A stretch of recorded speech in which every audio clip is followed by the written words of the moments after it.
I'll show you how to make this really yummy, gooey, homemade caramel frosting for your cakes. We're going to add 1.5 cups of butter.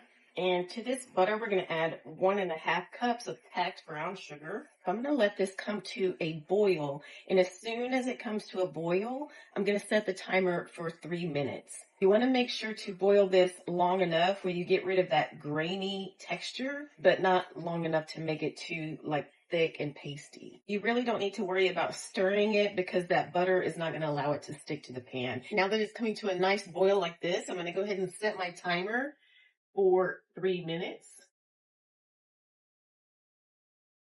Now that it's been 3 minutes, I'm pouring a 1/4 cup of milk. You could also use half and half. I'm leaving this on the heat and we're going to cook this for 2 more minutes. Okay, now that it's been 2 minutes, I'm going to turn the heat off and take this off of the burner. Now I'm going to slowly add in 1.5 cups of powdered sugar and use a whisk to really get that mixed in really well. I'm going to leave this to sit for about 20 minutes and this is really creamy now that it's cooling off.